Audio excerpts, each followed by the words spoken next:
सहकारिता के क्षेत्र में चलेंगे हम सीधे कैबिनेट ब्रीफिंग की ओर। आज नई दिल्ली में कैबिनेट के फैसलों की जानकारी के लिए सीधे आपको राष्ट्रीय दो अन्य प्रमुख निर्णयों के बारे में मीडिया सेंटर मैं आपको जानकारी देने के लिए उपस्थित हुआ हूं।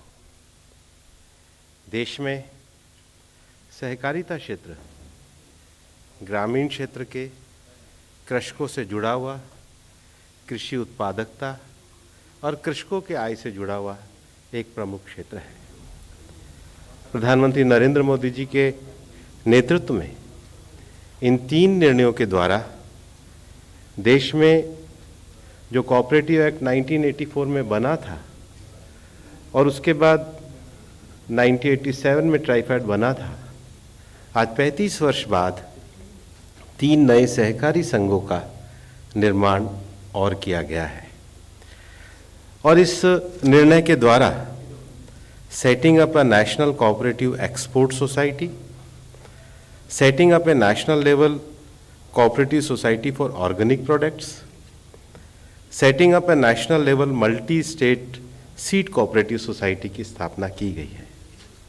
माननीय प्रधानमंत्री जी के नेतृत्व में इन 3 निर्णयों के द्वारा देश में सहकार से समृद्धि, ग्रामीण क्षेत्रों में कृषकों का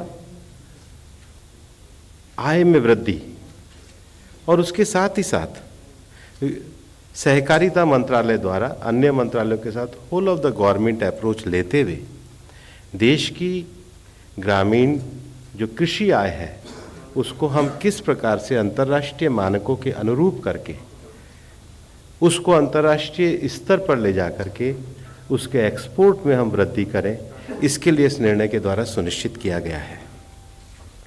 हम जानते हैं कि सहकारी समितियों के माध्यम से किसानों को बीज उपलब्ध कराने, उनके द्वारा उत्पादित ऑर्गेनिक प्रोडक्ट की मार्केटिंग तथा कृषि उत्पादों के एक्सपोर्ट में सहायता देने के लिए इन तीनों संशोधनों के माध्यम से राष्ट्रीय स्तर पर मल्टी स्टेट कोऑपरेटिव सोसाइटी स्थापना करने के लिए मंत्रिमंडल द्वारा अनुमोदन किया गया है।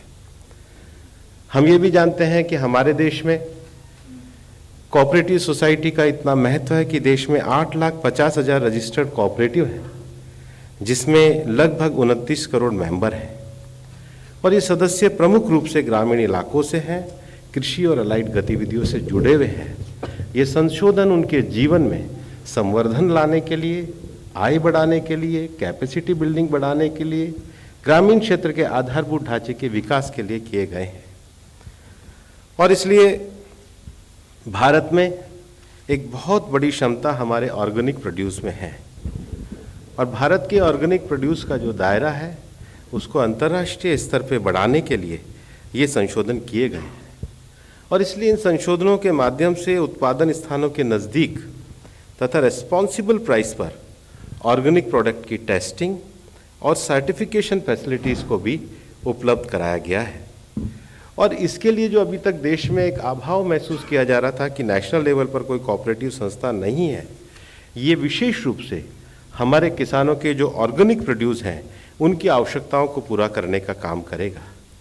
इसके साथ ही साथ भारतीय बीज सहकारी समिति लिमिटेड के द्वारा जो हमारे सीड का प्रोडक्शन और प्रोक्योरमेंट है और किसानों का जो सीड है, बीज है, उसके लिए एक ब्रांड की उपलब्धि कराने का काम इसके द्वारा किया जाएगा और देश के कोऑपरेटिव नेटवर्क का भी उपयोग किया जाएगा। उसके साथ ही साथ ये सोसाइटी के माध्यम से supply chain, end to end institutional support और ऑर्गेनिक लैब की जिसकी बहुत आवश्यकता होती है, सर्टिफिकेशन एजेंसी का एम्पैनल करते हुए किसानों को सस्ती दर पर टेस्टिंग और सर्टिफिकेशन की जो सुविधाएं हैं वो उपलब्ध कराने का प्रयास होगा। नेशनल कोऑपरेटिव एक्सपोर्ट लिमिटेड के द्वारा भी जो एक नया संस्थागत सोसाइटी का जो ढांचा उपलब्ध कराया गया है, उसके अंतर्गत एक ऐसे अम्ब्रेला ऑर्गेनाइजेशन के रूप में काम किया जाएगा जिसमें trading, procurement, storage, processing, marketing, branding, labelling, packaging और सर्टिफिकेशन के काम को और पूरा ही नहीं किया जाएगा, इसके लिए किसानों को जिसकी बहुत बड़ी आवश्यकता हमारे ग्रामीण क्षेत्र में रहती है कि उनको टेक्निकल गाइडेंस देने का भी काम किया जाएगा। गवर्नमेंट की एक्सपोर्ट जो प्रमोशन स्कीम है उसको कोऑपरेटिव के लिए इम्प्लीमेंट करने का काम किया जाएगा। और इसीलिए मैंने कहा था कि ये whole of the government approach जो है उसको सहकार से समृद्धि से जोड़ने का जो काम है इन संशोधनों के माध्यम से किया गया है। इन 3 बड़े महत्वपूर्ण संशोधनों के साथ साथ मैं और 2 विषयों की जानकारी आपको देना चाहूँगा। एक, हमारे देश में मंत्रिमंडल ने आज रुपी डेबिट कार्ड तथा भीम यूपीआई के ट्रांजैक्शन को बढ़ावा देने के लिए इंसेंटिव स्कीम की मंजूरी दी है। हम जानते हैं पिछले 8 वर्षों में भारत में डिजिटल पेमेंट का एक बड़ा इकोसिस्टम बना है। पिछले दिसंबर में डिजिटल पेमेंट की वैल्यू जो 12 लाख करोड़ थी, इस संख्या को भारत के जीडीपी के अनुपात में देखें तो ये लगभग 54% है। डिजिटल पेमेंट को और आगे बढ़ाने के लिए माननीय प्रधानमंत्री जी ने कैबिनेट में 2600 करोड़ रुपए मंजूर किए हैं। इस इंसेंटिव स्कीम से डिजिटल पेमेंट को एमएसएमई सेक्टर, अनऑर्गेनाइज सेक्टर, किसानों और मजदूरों तक ले जाना संभव होगा। ये पेमेंट बैंकिंग नेटवर्क से किया जाएगा। एक और निर्णय जो मैं आपके सामने बताना चाहता हूँ, मंत्रिमंडल ने उसको एक कार्योत्तर स्वीकृति आज प्रदान करी है, जिसमें कोलकाता स्थित national centre for drinking water sanitation and quality का नामकरण doctor Shyama Prasad Mukherjee national institute of water and sanitation के रूप में एक कार्योत्तर स्वीकृति प्रदान की है। और national centre for drinking water sanitation and quality स्वच्छ भारत मिशन के लिए बजट के अलावा वित्तीय संसाधन जुटाने के लिए, डिसबर्स करने के लिए एक अच्छे प्रीमियर इंस्टीट्यूशन के रूप में उसको अभी वो जो कार्य कर रहा है उसके नामकरण को किया गया है। और विशेष रूप से आज मैं माननीय प्रधानमंत्री जी के नेतृत्व में जो 3 हमारी जो मल्टी कोऑपरेटिव सोसाइटी है और जिसके अंतर्गत एक सबसे बड़ी विशेषता जो इस मल्टी कोऑपरेटिव सोसाइटी में है कि पैक्स टू अपेक्स, मतलब primary to national level cooperative society including primary societies, district, state and national level federation and multi-state cooperative society can become its member. All these cooperatives will have their elected representative in the board of the society as per its bylaws. तो ये एक ऐसा एक व्यवस्थागत ढांचा दिया जिसके देश के किसानों की बहुत आवश्यकता थी। ये आत्मनिर्भर भारत बनाने की दृष्टि से, ग्रामीण भारत के संवर्धन की दृष्टि से, सहकार से समृद्धि के लिए और whole of the government approach को लेकर के ये 3 बड़े निर्णय लिए गए। Yes.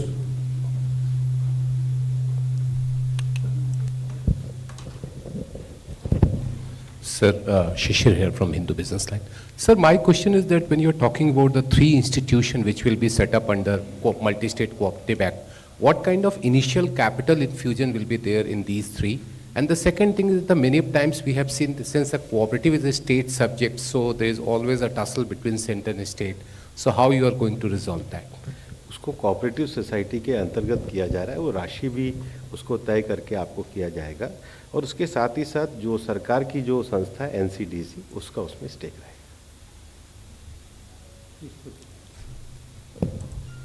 So good afternoon, Sapna Das from CNBC TV 18. So you mentioned the cabinet giving its nod, for further promotion of digital transactions, Rupee debit card and Bhim UPI. Could you please elaborate once again and give us the numbers once again, sir? And sir, preferably in English if possible. जी, Thank you, sir. Thank you very much. Thank you. पिछले 8 वर्षों में देश के भारत में digital payment पर बड़ा ecosystem बना है।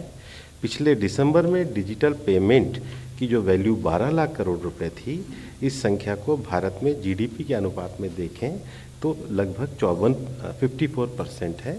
डिजिटल पेमेंट को और आगे बढ़ाने के लिए माननीय प्रधानमंत्री जी ने कैबिनेट में 2600 करोड़ रुपए मंजूर किए हैं। इसके साथ ही साथ इस इंसेंटिव स्कीम में डिजिटल पेमेंट को एमएसएमई, अनऑर्गेनाइज सेक्टर और किसानों और मजदूरों तक ले जाना संभव होगा। ये कार्य पेमेंट बैंकिंग नेटवर्क में किया जाएगा। ये पूरे निर्णय के साथ आ रही है।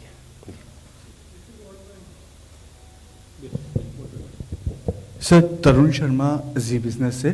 सर, ये जो एमडीआई इंसेंटिव स्कीम है, ये जो बजट में लास्ट ईयर अनाउंस हुआ था कि एमडीआर जो होगा, मर्चेंट डिस्काउंट रेट जो है, 2000 से नीचे के जो ट्रांजैक्शंस होंगे उनका जो ट्रांजैक्शन कॉस्ट है वो गवर्नमेंट अदा करेगी, क्या वही उसी अमाउंट को सर 2600 करोड़ में इंक्लूड किया गया है या अलग से कोई नई इंसेंटिव स्कीम लॉन्च? ऐसा है कि रुपये डेबिट कार्ड ट्रांजैक्शन के लिए जो 0.4% की दर से तथा जो आप कह रहे हो 2000 तक के भीम यूपीआई ट्रांजैक्शन के लिए 0.25% की दर से इंसेंटिव दिया जाएगा।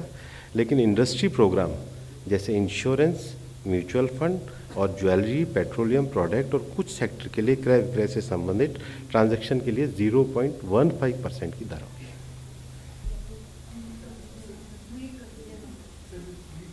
जी ठीक है, आप फैक्चुअल ट्वीट कर दें।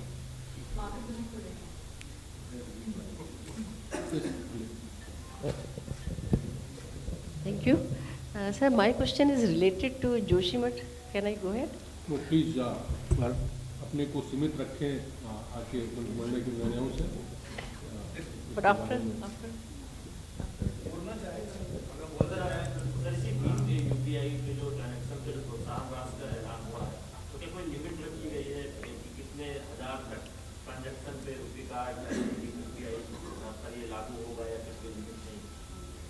इसमें दूर दराज के क्षेत्रों के लिए ज़्यादा प्रावधान किया है, इसको वर्टिकल विस्तार देने की दृष्टि से।